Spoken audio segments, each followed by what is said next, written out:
Another day, another vlog. Heto na naman ang panibago nating video. Bumili nga pala tayo ng isdang latoy at matapos nga ito ay sinaing natin ito sa asin. At samahan nyo na naman ako sa panibago nating video. Let's go! Alright mga katalong, welcome back sa ating channel. For today's video ay bibili nga pala tayo ng isdang latoy. At dito nga tayo bumili ng isda sa isang follower natin na talaga namang sobrang solid ang pagmamahal sa atin. Dito nga sa Barangay Pili matatagpuan ang kanyang pwesto. Napakamura at talaga namang fresh na fresh pa ang kanyang tindang mga isda. At dahil nga malakas pa ang dagat ay hindi tayo makapangisda, kaya naman bibili muna tayo ngayon. Sa halagang 100 nga ay nakabili tayo ng kalahating kilong latoy. Pa nga dyan ay naglibre pa siya sa atin ng isang pirasong tilapia. Nang makauwi nga tayo sa bahay ay agad tayong kumuha ng kamyas, dahon ng saging para pambalot sa ating mga isda. Sobrang nagpapasalamat nga tayo kay na ate dahil sa kanilang ibinigay na isang pirasong tilapia. Sana po ay pagpalain pa kayo ni Lord dahil sa inyong kabaitan. After nga nito mga idol ay isa-isa nating ibinalot ang mga isda sa dahon ng saging. Latoy nga pala ang tawag namin sa mga maliliit na tulingang ito. Sa inyong lugar po ba mga idol? Anong tawag sa ganitong uri ng isda? After nga nating makapagbalot ng isda ay nakatatlong piraso na tayo nito. Sobrang namiss nga natin ang sinaing sa asin, kaya naman ang makakita tayo ng latoy ay agad tayong bumili. Ang simpleng ingredients nga natin dito mga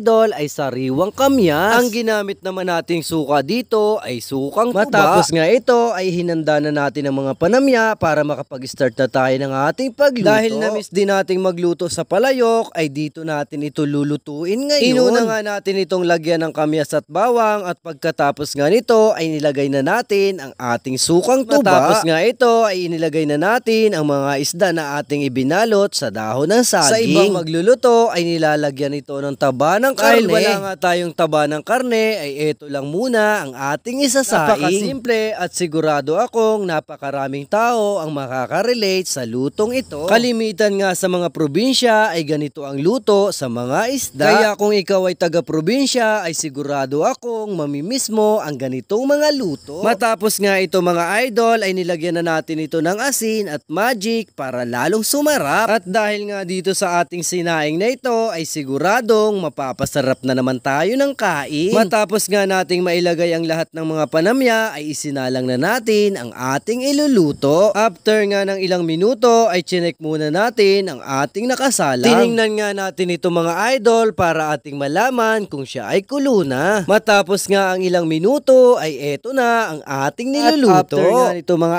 idol ay hinanda na natin ang tilapiyang binigay sa atin ni ate. Right guys, at eto nga pala yung binigay sa atin ni ate.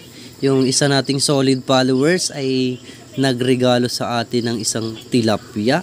Yun, at maraming salamat po sa inyo sa inyong regalo sa amin. Matapos nga ito mga idol ay prinito na natin ang ating tilapia. Bukod nga pala sa tilapia ay magpiprito din tayo ng talong. Sinaing sa asin na tulingan, pritong tilapia at pritong talong ay siguradong solve na naman tayo dito sa mga idol. Sa patuloy na sumusuporta at nagmamahal sa atin ay maraming salamat po sa inyo. Shoutout nga pala kay Jason Biasong, Pamilaran Family dyan sa Barangay Pili, Mi Grace Adventure, Marcelino Idolan, Renato Quinones and family. Maraming salamat po sa panonood at palagi ang pagsuporta ng ating mga videos. At sa mga hindi pa po natin na i-shoutout ay mag-comment lamang po kayo para sa sunod na video ay kayo naman ang mai-shoutout. Nang maluto na nga ang pritong talong at pritong tilapia ay nag-start na tayong maghanda para sa ating pagkain. At gumawa nga tayo dito ng sausawan na may halong sibuyas at maanghang na sili. Tamang-tama nga ito para sa ating mga pinirito. Dahil nga sa mga ulam na to ay siguradong mapapasarap na naman tayo ng kain. Mga idol, kain na. Tayo kakain na po. Matagal-tagal tayong hindi nakatikim na ring sinain sa asin na rin. May lawak pa yung kalamyas. Abaw. Kain na tayo. Okay, alright. Para sa inyo to. At yan nga po ang first bite ko para sa inyo. Kain po tayo mga katalong. At ito po ang ating latest video. Salamat sa panonood, salamat sa suporta. Ingat palagi. God bless!